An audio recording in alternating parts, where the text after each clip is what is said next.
বন্ধুরা দেখতে পাচ্ছ এই ব্যাটিকে, আসলে এই ব্যাটি বাজার থেকে আসছে, আসার পরে দেখে তালা মারা। আর তো সে ভাবতেছে আমার বউ কোথায় গেল, আর সে দৌড়ে যাচ্ছিল সামনে।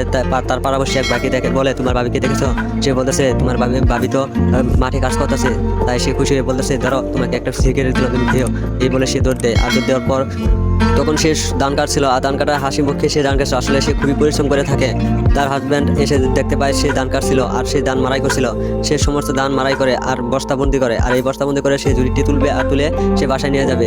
এই মুহূর্তে সে ঝুড়িতে তুলতে পারছিল না, খুব কষ্ট ছিল। তখনই তার হাজব্যান্ড দৌড়ে দিয়ে তার কাছে আসে বলে তুমি এটা কেন তুলছো, আর তুমি এটাকে তোমার ধরো না। তাকে দেখে খুবই খুশি হয়। আসলে তার হাজব্যান্ড অনেকদিন পর বাসায় এসেছে, তাই দেখে তাদের মনে অনেক মিল। বন্ধুরা এই ভিডিওটা তোমাদের কাছে ভালো লেগে থাকে, চ্যানেলটি একটি লাইক দাও আর সাবস্ক্রাইব করে যাও। যখনই তারা দুইজন এই ক্ষেত থেকে চলে আসে, বন্ধুরা দেখতে পাচ্ছ এই ব্যাটিকে, আসলে এই ব্যাটি বাজার থেকে আসছে, আসার পরে দেখে তালা মারা। আর তো সে ভাবতেছে আমার বউ কোথায় গেল, আর সে দৌড়ে যাচ্ছিল সামনে।